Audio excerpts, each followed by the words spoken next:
That's Nisha behind the mirror right now. And we're doing a little bit of a different kind of timeline. Welcome to the Nisha Jackson Show, by the way. And normally I get to be the guy in the hot seat. You've seen me get my pellets on my butt. You've seen the PRP in my head. Yes, we did. And this time it's Nisha. And Nisha is, what are you doing? I'm going to have some Botox today.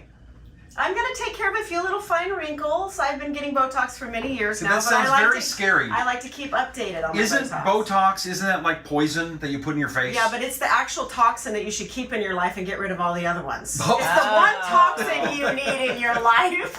I'm totally using that. All right, so I'm going to get out of the way. We're going to let the professional, Dr. Rachel here, do the work, and I'll be laughing behind the camera, and then we'll do a wrap-up in just a minute. So guess what? I'm in the hot seat now. This is Dr. Rachel, and she is our aesthetics director at OnePeak Medical. And I get to have Botox right now, and she's going to explain to you how she administers Botox and all of the little details about it. And then also fillers, because she goes around to all of the OnePeak medical offices and provides these services. And we chose Dr. Rachel to do this because she has years of experience.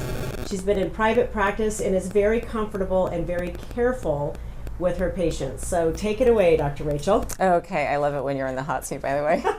Just salivate a little bit. Yeah, exactly. So a little bit about Botox. The nice about Botox, it's very well tried and true. So it actually has been on the market, FDA approved for cosmetic uses since 2002. So this is not a new thing. A lot of people have had it done, and we keep expanding the areas. So it started being used for the frown lines, and then now it's gotten approval for crow's feet and frontalis lines. And then we do it in a lot of other places too. But I want to show you, this is how I explain to patients how Botox works, because it's simpler to explain with a piece of paper. So if you take a piece of paper and you fold it, and you fold it, and you keep folding it, what's going to happen? You're going to get a crease. So unless you stop folding that piece of paper, the crease is going to get ever and ever deeper. So the way Botox works is it decreases the veracity of your muscle contraction. So you can't fold that piece of paper as vigorously. So if you stop folding a piece of paper, if you lay that on a counter someplace, you're going to come back in a month and the crease is going to be softer. So that's the goal, is to treat dynamic lines with Botox. So if you start early, you know, the most awesome patient for Botox is early 30s, believe it or not. They don't have any lines yet. You start doing Botox, they don't get a line. So if you come in and you have a very deep crease, I can make it better with Botox, just it's going to take me a little bit longer. So with Nisha, I mean, she's pretty much perfect, but let me point out a few things. So, you know, we can actually do a little Botox to soften these glabellar lines, you know, because if you keep folding and keep folding, they're going to get deeper. You can also do a little Botox in this muscle, the periocular muscle, to give you a little bit of a lateral raise. You can imagine if you contract that muscle, it goes in and down. If you put a little here, it gives you a little lateral raise. We also can use it a little across the frontalis, although hers looks pretty good right now. So for today, I thought we'd just do a little touch up in her glabellar lines and give her a little bit of a lateral lift. The other thing that I'll talk to patients about, and I use lots of teaching tools when patients come in because it explains things better. So when we're talking filler, I do them conjointly with Botox a lot because it does different stuff. So if you look at the youthful face, this is my favorite teaching tool. That is a good one. Youthful face, lots of fat, full up top, narrow below. Old face, nothing up top, you start losing volume. And so this is a really good teaching tool. So filler doesn't have any effect on muscle activity, it just fills. That's all it does. So we're filling in a hole. So you're trying to replace the volume that you've lost. So we lose about 1/3 of our lip volume by the mid-40s, which is a real bummer. You're losing all the support up here. So I use a lot of filler on cheekbone. It's one of my favorites. It's called Voluma. I use filler in the nasolabial folds. I can use filler a little bit in marionettes, although she doesn't really have any. And we also try to augment the lips. And not to give you lips you never had before. That is not the goal. It's to replace volume that you've lost. So if you go out of here looking like Angelina, then it's not me. So it's not my job. So, really? No, sorry, girlfriend, you don't get that.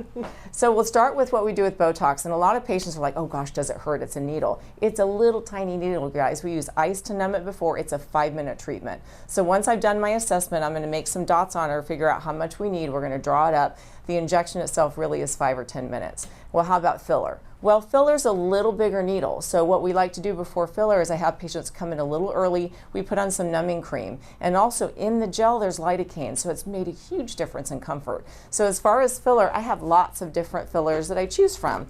We have thick ones, we have thin ones, we have in-between ones. So which one are we going to use? It depends on what we're going to treat. So I use some really thick ones on cheekbones. I use middle for nasolabial folds. And I have some thin ones I use in the lip. So we just choose depending on what we're going to treat. So we're going to start by cleaning off just the areas we're going to treat with a little bit of alcohol.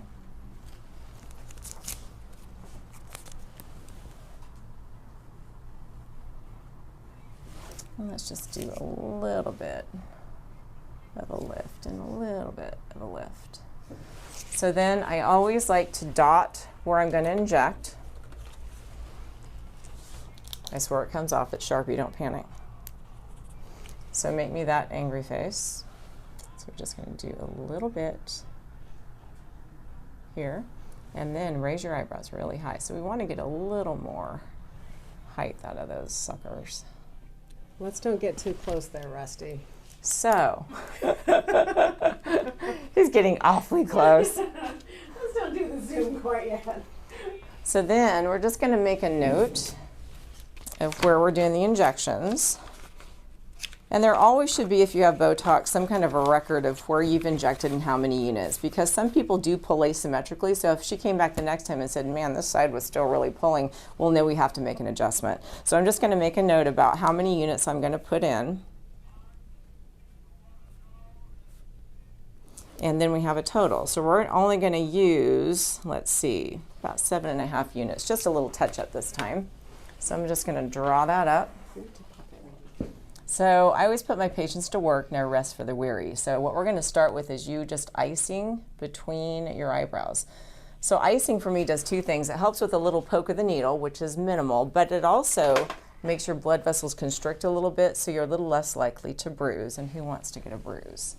So whenever that gets obnoxious, then I am ready. So it's a little tiny poke. This medial is very superficial. Just do a little bit here. We're going to do a little bit here. And then one more here.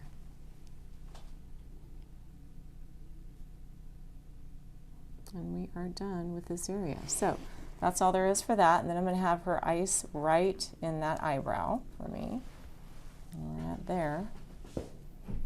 Didn't even feel it. And it is the tiniest needle made, so it's really minuscule. And honestly, Botox is a 5-minute appointment. So after we've done our assessment, we know how many units we treated. We take some god-awful pictures that no one sees but me. But we know what you need for muscle. You come in, you initial the consent, we inject, you leave. So it becomes a very, very quick visit after the first time. Okay, and we're going to have you ice the other side now. Doing a fabulous job. Thank you. I know, I think most people that are worried about the pain, it's just the fear of having needles in your face. I mean, they're envisioning like how scary that would be, but it really, once you've had it, it's not scary at all. And it's not, I mean, it's a tiny little stick. So, I think like most anything, if it's new, it's like plucking it's eyebrows. scary. It's like pulling hair out of your eyebrows. It's like, it's not painful. And one thing that is kind of an aside, but it's kind of comical, this middle portion is actually known as the sneeze center. So I have a fair amount of patients who, when you hit that little sneeze center, they immediately start sneezing. So I kind of know that about them. I have their heads stabilized. And das ist alles. So I'm going to have you take a real hold and pressure there for just one more minute. We're going to get her little dots off of her because she looks ridiculous. And then we are going to be done. There it goes.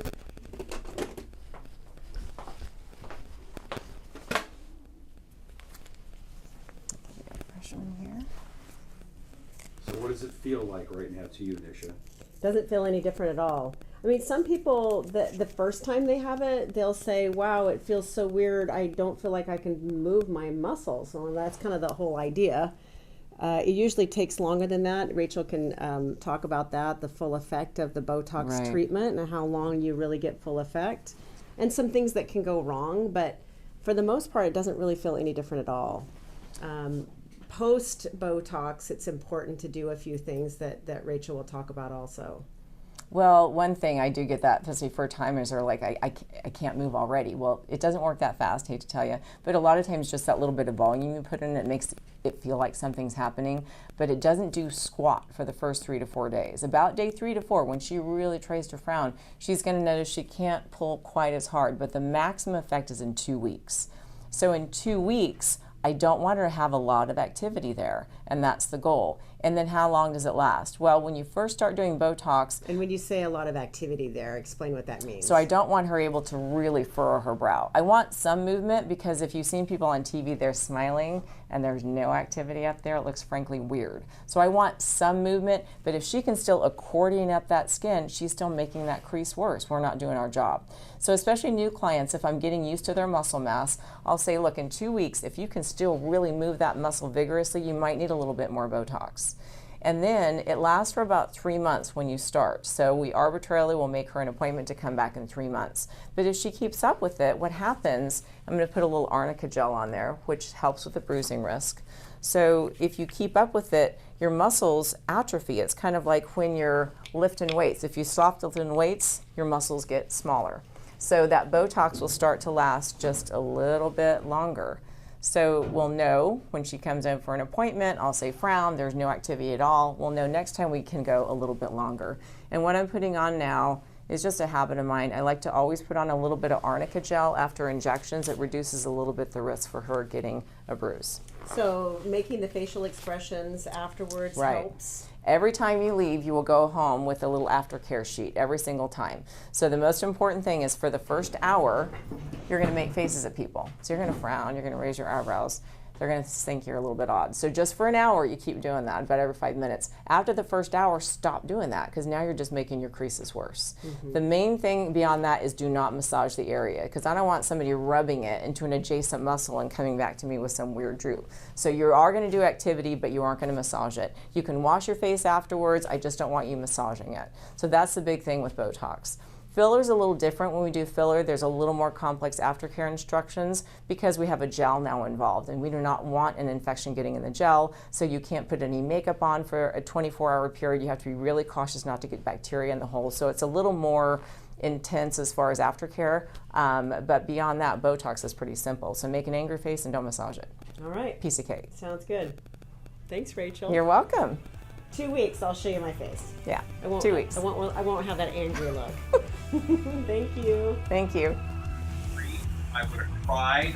And you're like laughing. No, it's super easy. Really? You should have it done. We can take care of these wrinkles, maybe pop up those eyebrows a little bit. Listen, I look good for a 70-year-old guy. Fillers here to bring up those cheeks. There's lots we Really? can do. Okay, now Brad Pitt I is have in an the hour. making. I have another hour, so. you need one. Yeah, I mean, does it last long? I mean, you have to, once you do it, you have to keep doing it? Well, you want to because you look so great that you want to keep doing it. Okay. But why wouldn't you? Right. I mean, if you have the option to age better and have your face look better as you age, why would you not take that option? If you have the option to do that, I mean, I think it's a wonderful thing. Okay. If you want to find out how to do it, go to It's Nisha. preventative too. It's Okay. preventative, All right. right? Exactly. It's younger, the better. And if you go to, I was going to say, go to nishajackson.com to find out more. If they want to have Dr. Rachel help them, can they go through through nishajackson.com? Absolutely. You can go, or you can go to right to our website, OnePeakMedical.com.